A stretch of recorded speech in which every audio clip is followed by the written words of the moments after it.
You see we're back on the 73 Challenger. In this video, I got the trunk already removed, some of the floor, and a bunch of other structures. You see we took the roof off. This car, the more we dug into it, the worse it got, as you'll see in the video. We're going to go over how to approach this and not be overwhelmed. When a car is this stripped down, it can be very overwhelming when you see every piece starts having rust on it. So we're going to fix a lot of stuff. What we're going to do, we're going to start in the back and we're going to work our way forward, and we're going to take small sections at a time, and we're going to just do little patching. We're going to use a wire brush, we're going to use some stripping discs like we did in the past, and we're going to use OSPHO to convert a bunch of stuff and then get what we have in an epoxy primer. You can see we got some rust patching here on this frame rail, so we'll do, like I said, little strips right there. We're probably going to remove this deck filler panel up here. We don't have one yet, so I haven't removed it yet. By the time we replace everything else on the exterior skins, this still has some rust in it in these corners. We're going to do, talking to owner, just going to do the whole exterior of this car brand new. So that's something else that's going to come off probably in a future video. Also, looking at this, the wheel wells, you could feel they're really weak. We could push through the outer wheel wells. It's all rusted around in the underneath in the lip. We didn't know that beforehand, so we're going to go ahead and cut this off also. This is another thing too. Last time you saw this car, it did have the roof on it. We could see some of the rust in the last video poking through. The more we got looking, we knew this rust went all the way up through the thing. And now when we pulled the roof off, you can see, I'm really glad we did. You can see there's nothing left. This wasn't from the air hammer or anything. This was under the drip rail, and you could see it looking up the signs of it. So something else, and you would never know because all the window channels and trim were on this thing. So like I said, when you buy these cars, it's kind of scary that, I'd rather see underneath them, because a lot of them that have nice paint also look like this underneath. What we're going to do on the inner structure here, they don't make this for a 70 or 74 Challenger yet. We're talking AMD or other companies at the time video. But they do make it for 70 or 74 Cuda. Looking at it and taking some quick glances being around these cars, we're going to use these as starting points. We're not going to build this from the ground up. You could see this is a complicated piece, and it got most of it, and it stops right there. So I'll end up making this section right there just to patch that up. So we got that piece. This piece is going to be a little bit different now because the Cudas, you'll see, have a hard angle on the window. But what we're going to end up doing, we're going to take this piece, I'll show you in the video, we're going to end up cutting it, and we're going to take it in the shrinker stretcher probably and start rolling it around to try to form some of this. And then we're going to use this lip right here, and same thing, we're going to shrink and stretch this area to curve that more, to match this piece a little bit more. Then our last piece, what we have is this channel right there, and that I don't think AMD lists it, but it's exactly the same on a Cuda and Challenger. So laying it right over, this is going to be a good piece because this is the worst one, and we have them for both sides. The other side's just as bad. So we're going to do that. We're going to get some of this stuff, like right here, when we get this piece off, we're going to start just patching this frame rail, and then where the roof, this was all rotted underneath from the lead area, we're going to cut that off and just small patch that. Looking at the floor pan, if you want to come up here, you see we got the floor pan out. Actually, I'll cut to a video right now and show you us removing the floor pan. So how I like to remove this floor pan, I usually take a 4.5 inch cutoff wheel. I come off the rocker pans a little bit because the floor pan sits on top of the inner rockers, and I basically do a perimeter cut about 2 inches in from anywhere there's any frame rails or anything else, and I'm getting the big pieces out first. This car, we're also going to save the transmission shifter mount. We're going to reuse that. It doesn't look like it's in bad shape. Once I'm done with that, I'm going back through with an air chisel, and I'm peeling up on the inner rocker all the factory spot welds that are holding the rest of this floor pan down against the frame rails and rocker panels. Just slowly working away at different angles. You're actually working around the spot welds and ripping them up. You could be a little more aggressive on the torsion bar cross member along with the front frame rails. I am replacing the front frame rails in this car. However, I want to go ahead and just remove the floor pan off of them just to make sure there was no other surprises or anything else. Plus there's a bracket coming off that frame rail on both sides going to the rocker panels that we are going to save. You can also use the air chisel to cut and rip down the floor pan if you don't want to use the 4.5-inch cutoff wheel. I just think sometimes a cutoff wheel, I know it wastes disc, but it could sit there and give you a nice smooth cut to work off of and just gets everything manageable a little bit easier. It lets me just take everything out in more of a unified section and see what I got, and then I go back through with these pieces and then hit them a little at a time. You could see the amount of rust on this car just in this floor pan. There's almost nothing left. It was really chewed up, and that's how a lot of this car was. So the good thing now, you saw the floor removal. Underneath, actually, all these frame pieces and the inner rockers look really good on this car. So I'm happy with that. Same thing with the torsions apart. We're going to remove the two front frame rails. We talked about that earlier in another video. And the only other thing we're still looking for that we haven't cut out is this firewall section. You see we got a bunch of holes up there. The edges are eaten up on both sides. This whole channel's eaten up in here. So this is another major thing that I'm going to clean this edge up, because right now I see they're not available on that we can get one. So we're kind of holding off, and we're going to jig our floor up to this piece before we cut it off. But right now the goal is to at least get everything cleaned up, and we'll address this in the future. I'd rather not build one. I'd rather just, buy one for the price of it and put one in there. But if we can't get it, this is what we got to deal with. So that'll be a future video well down the road. Right now you see this is another thing that explains how our jig lined up on our floor pan. These are the brackets we jigged off of. We got our jig brackets in the back holding these frame rails, and you could see down here where the pins, also I was saying in the last video, how they fit in this torsion bar. You can see the pins sticking up. So that's where we fit in there perfect. And our front frame rails, when we go to lay them in the next video, they're going to fit in there. But like I said, we're going to get the frame rails out. Both of them now. We have two brand new AMD frame rails. Once we do that, we'll go ahead and I'll show you on the video. We'll take a wire brush. We'll start cleaning as much of this we can. We're going to start in the back, and we're going to make little patches and work our way forward. After that, we're going to rush treat it with OSPHO, and then hopefully by the end of this video, we'll have a lot of this roof structure fixed to give this car the inner structure support and an epoxy primer. So stay tuned, and we'll see what we can do. Now we got the main panels out. The first thing we're going to do is clean up what's left of the factory spot welds. Just a grinding disc is all you really need with this. You can go through and also take off some heavy rust scaling. I do like to come up with a system on these cars just because there's so much you got to grind and clean up. So what I like to do, like I said earlier, is start in the back of the car, and you can see I'm working my way up the frame rails. I'll kind of circle around the trunk area and then come back down the other side. Once we're done with that and we got all the factory spot welds ground down, I'm going to take a wire brush and we're going to work our way and really get most of the rust we can remove before going on to the next step.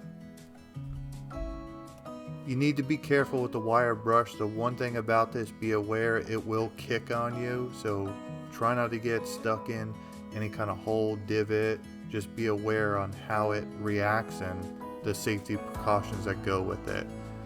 You could see this thing is making a huge mess, but it is really cleaning the surface rust off this car. If this thing didn't have the deep rust penetration, this area would become almost completely brand new when we're all said and done with it. When you get down through it and the rust eats through them, that's where we have to start doing the major repair, and these cars become harder to fix up. Since we know how bad the rust is on the outside of these panels, we're going to go ahead and remove the parts that we know we're already going to replace so we can get underneath there, because if the rust was on the outer portion of this structure, you know the inside portion of this structure is just as rusted, if not worse.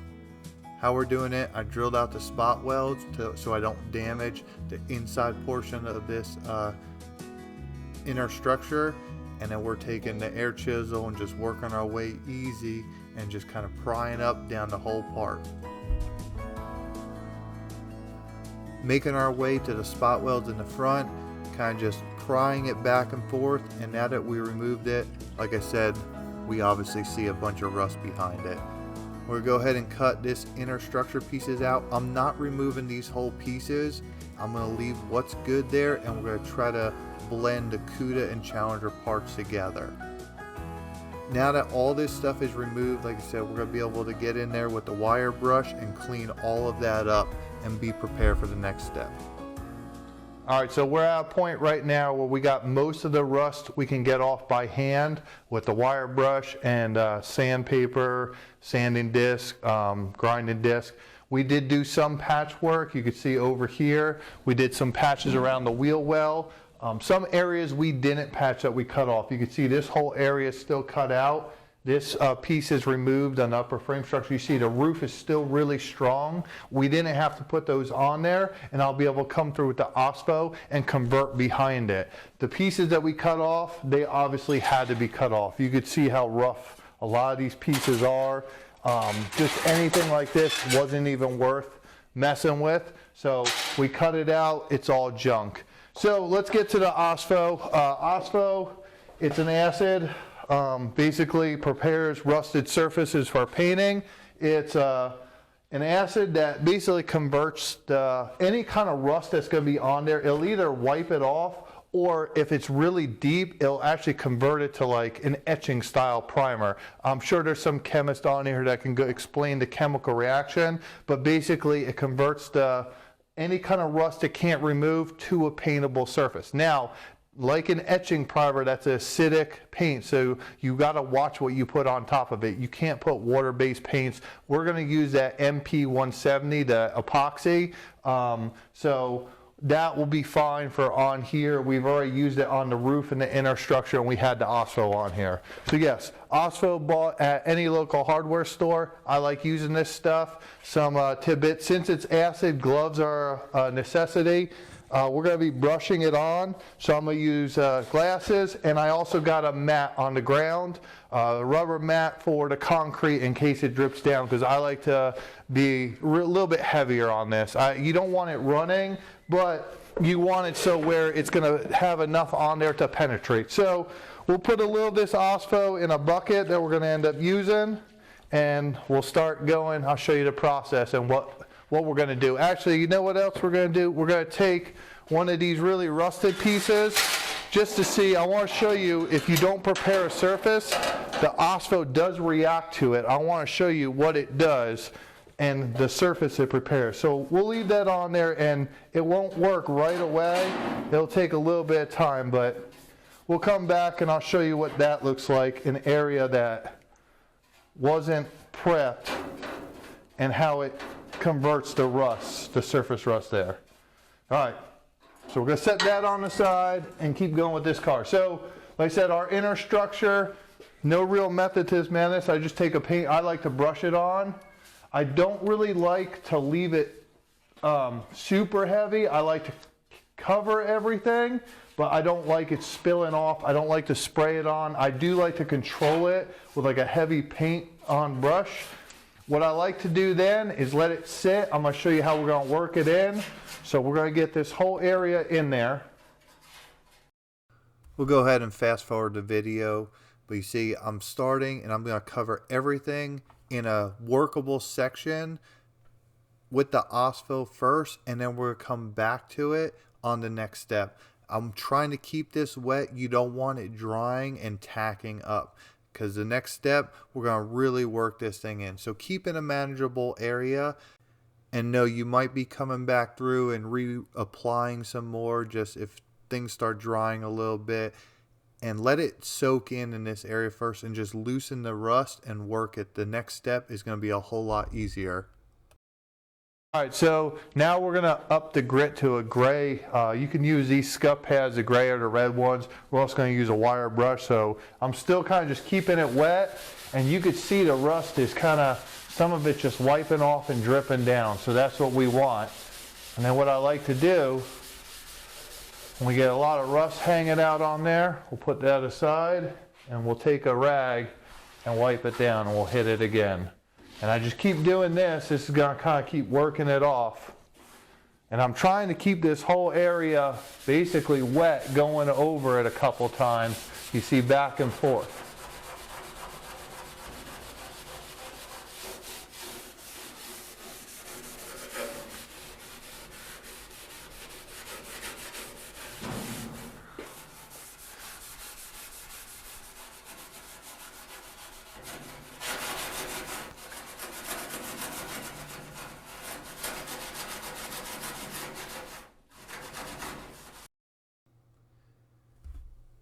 You could also use red Scotch-Brite.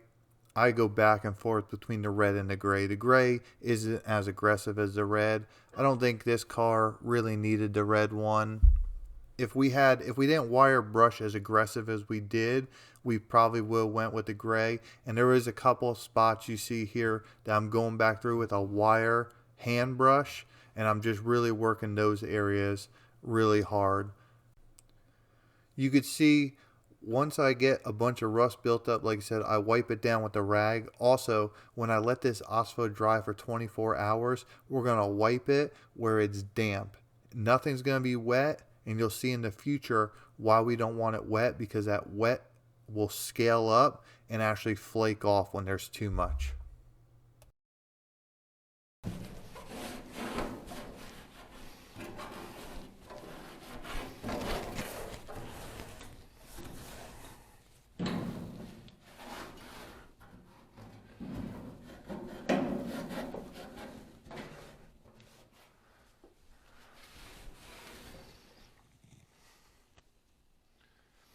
All right, so we're going to continue this process just for video's sake and everything else. I'm going to keep putting a little bit more on here. You could see this area, how it's starting to turn black. It's starting to convert this. This isn't going to come off. I mean, we can wipe a little bit more, maybe get a little better, but for the most part, there's going to be some that's converted over of the rust on there. You can see we did really clean this area.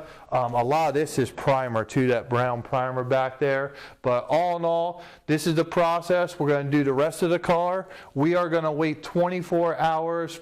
Really, we're going to probably wait 72 hours, maybe a little bit longer. I like to just wait a little, but it's at least 24 hours before you can paint that. So 24 hours plus, we'll come back. I'll show you what we got, the OSPHO that converted, and the next process in this. All right, we're 72 hours later. The OSPHO had its time to cure. What we're left with right now, we're left with a lot of this bare metal that actually has more of a chemical bite. We don't want to sand this down. What we're going to end up doing, I'm going to take some lacquer thinner and just wipe over everything to try to bring the acid level down before we put our epoxy on. But what we're left with these little black spots.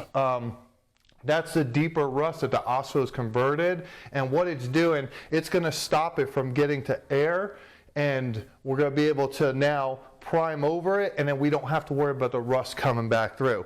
What I am going to do, I'm going to take this sander, and anywhere I know, like right here, we're going to end up putting a panel, and we're going to have to use some weld-through primer. I'm going to sand down and just make sure I get a really good bare metal. I don't like to weld over anywhere that had the OSPHO applied.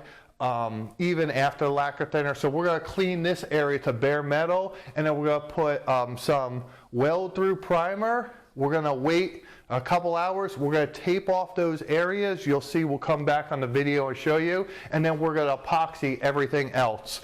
Another thing about the OSPHO, you see, it's not put on really heavy. We were heavy while it was eating everything away, and then we went through and wiped everything down. Here's that piece that we went heavy on, and we left it heavy. And I don't know if you could see, it's scaling really bad around these areas.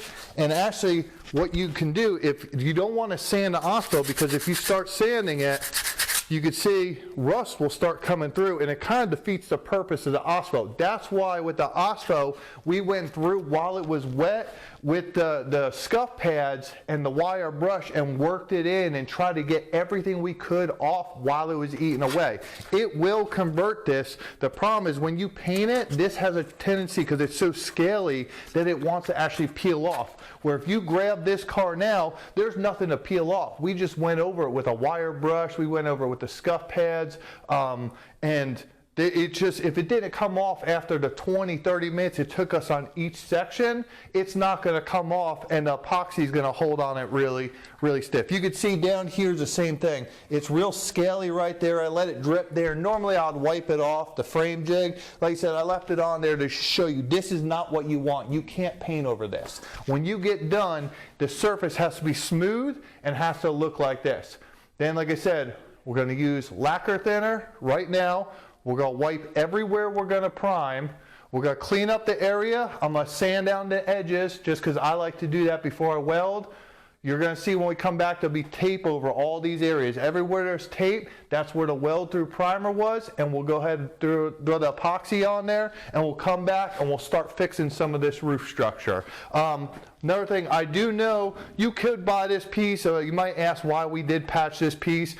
This area was really good, and for us to really patch just this one area on both sides, it wasn't worth buying an entire piece. Same thing, you could buy the whole section of this car I saw on Dynacorn. I never bought one for a Challenger. However, what it takes and what we're doing with the owner, no one's ever going to see this, and he's going to be happy enough that these little patches aren't going to bother him. They're going to be just as strong, and the car will drive on his budget and be exactly what he wants. So I just wanted to throw that in there before everyone, you know, we could do this, but then you get into an area, how much do you want to do? This car, this is the level we want to do it, but yes, you could buy this piece. Is the same for a Cuda Challenger, and they do not make these pieces yet individually. I'm sure once this video is over, they'll be available next week. Let's hope so for everyone else. But as of right now, this is what we got. We're going to get to the rest of this and we'll come back and see where we stand. Here's a couple pictures through the whole conversion process, what we started with in rusted inner structure pieces, just because it didn't show up that well on the camera. You can see all the holes in it, just a reminder of how bad the car was. This is what it looked like after we got done wire brushing everything to the best of our ability in the frame rails and on both sides of the car. You can see it's clean, but there's still that tint of rust that's just buried in this thing. And here's the OSPHO conversion process with some of the primer still left on the car. You can see though how clean the metal is. There's a couple spots. You can see right here where it's black, that's the deep rust that's in there. Another good thing about the OSPHO I didn't say is really OSPHO will stop flash rusting. We're in North Carolina, it's real humid. If you sandblast something, it will flash rust in a good 24-48 hours. OSPHO, once you apply this stuff, you can go a couple months and it will still look exactly the same.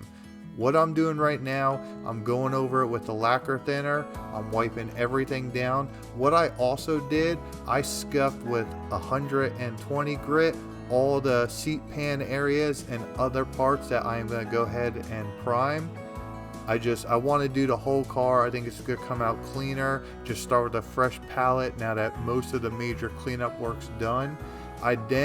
Now that everything's taped off, I got my weld through primer on there, I'm going back over it again with wax and grease remover right before I hit it with the epoxy primer. Between those two things, I always follow those steps and I really haven't had any issues. I know a lot of people worry about the OSPHO and the acid level sticking and adhering paint to it, primers. I've never had a problem. I've sanded this stuff off and it takes forever to come off. Same thing in this video. I had to take a DA and a surface prep disc and remove some areas I had to go back through that I forgot to kind of clean up as I'm welding. You could see when I was butt welding. And that paint, the primer, it just doesn't want to come off. Here we are. We laid 2 coats of black epoxy down. Nothing to this. You've seen me in other videos do it. Just mixing it up, spraying it down over a clean surface. Since we did 2 coats, I was able to go a little bit easier both times, let it flash out and then come back and spray it again. The reason we're doing this, a lot of these frame rails and everything are going to be sealed off in the floor pans, so this epoxy is going to be it. It's not going to be top coated with anything else. And I always really like, you want a good strong base, even if you are base coat, clear coat, adding 2K primer or anything else on top of it. Now that we got everything sealed up, we're going to go ahead and start the frame structure repair. Everything behind these pieces are an epoxy now, so we can go ahead and not worry about those areas rusting, and we'll go ahead and start. We're going to start with these brackets. You can see I'm kind of screwing them in place, and I had a lot of these test fit, and as we were cutting out, we were making cardboard cutouts, so this is just the final assembly. Going around, I'm going to tack everything on a couple pieces, got to join together, and then I'll go back through and just weld the whole thing, basically butt welding. There's some overlapping. It was a combination of what looked the best, but also what's going to be the strongest in this car. You'll see at the end of the video, there's some welds that aren't ground down fully, and I did that on purpose. Since no one's going to see it, this weld's going to be stronger if I don't make it smaller. It was a combination to get the curvature in these pieces on the shrinker stretcher. You could see I also put some relief cuts in it, and I basically put a small little filler rod down the middle of it, a TIG rod, and I basically welded up the seams. This piece right here was all done pretty much in the shrinker stretcher. All of this metal being applied to this inner structure is scrap or parts that we bought from the AMD 70-74 Cuda pieces. It was kind of like a jigsaw puzzle. Just hold it up there, see what fits in what area and what we can use and make our life easier while we are shaping and moving stuff around. The pieces, really, for what they are, they're fairly cheap. So it was definitely, I recommend if you're doing a Challenger inner structure, I mean, at least buy the two end pieces. The center piece, we didn't use as much of it, but we did use the lip channel a little bit. I'm going back through, and you can see I can factory spot weld the front piece because it's actually installed just like the factory. We didn't have to modify this piece at all. It fits the same on the Cudas and Challengers. I don't know why it's not listed on the AMD site, because I feel like this piece would save a bunch of time on some Challengers. So hopefully this helped you. If yours is rusted out, maybe there's something on the inner window trim that might be slightly different, but as far as most of the structure, I recommend this piece was the way to go. We have to MIG weld the outside since I can't get to both sides with my spot welder. So running down, I started in the middle, kind of worked my way to the edges to make sure there's no hump in the center, and then we're going to finish it off, like I said, MIG welding the outside. Same thing here. I kind of started at the roof bow and worked my way to the front. When I hit the roof bow, I have a different attachment that I use on the spot welder to be able to get behind that. And now we're going to move on to the other side, just so you see a different angle on screwing in the lower piece and how it fits in. The angle was pretty much exactly the same. It wasn't, I had to widen it at the bottom in the center, and it was too short for the Challenger. The Cuda piece is shorter, where the center piece on the Cuda is a little bit longer. But then I made up for it in the other one, cut the piece out of another Cuda bracket, and I extended that out. Looking at from here, you get the basic shape. You can see what we're trying to do. I will say this side actually went a little bit smoother since I did the other side. Everything on this side that was rusted out was pretty much almost the same process. So this side actually I feel came out a little bit better. Second time's the charm. This was my first time actually repairing this side of the inner structure of a Challenger. I've done Cudas here.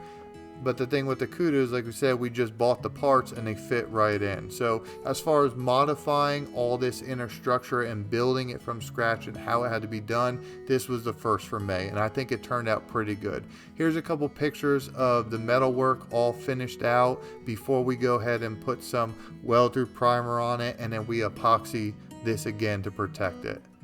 You see the curvature is real smooth. Everything all in all I think came out decent enough for what we're trying to accomplish. Here we decided to put the weld-through primer on it, and we're going to lay the roof on there. The reason we're going to lay the roof on this car is because we did so much work on the inner structure.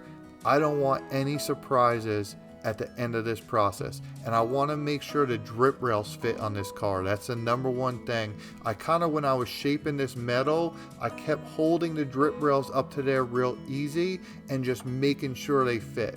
This is how I install the drip rails on most of my cars. We'll go ahead and get the roof on, and you see I slide the drip rails up in the roof channel, knowing that they're going to have a tight fit. The front and the rear of the roof is clamped off the window, the front and rear windshields where I know I want it to go. I get the drip rails snug up against there.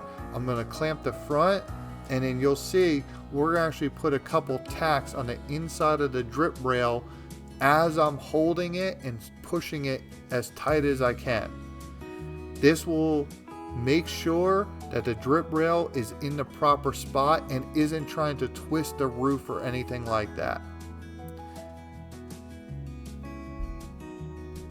Just 3 tacks is fine, one on the edge because we're going to remove the clamp there, so that clamp won't be doing anything on the drip rail, and then 1 in the center, and you'll see we'll do 1 on the very bottom.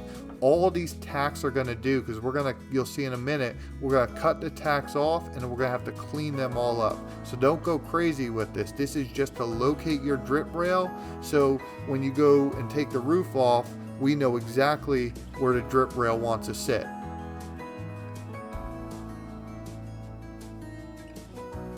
Just making sure everything's snug one more time and the tacks are in the right spot. What I also like to do, I will go ahead and clamp the whole roof on the car just to make sure that it's going to fit like it would when I'm getting ready to weld it up.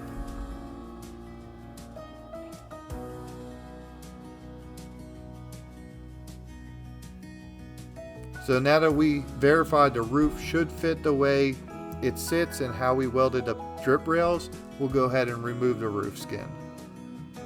Now I'm going to go through, I have my tacks on the bottom, the drip rails cannot move right now, and I'm driving sheet metal screws down into the top of the drip rails. This is going to hold them for when I cut the tacks on the bottom.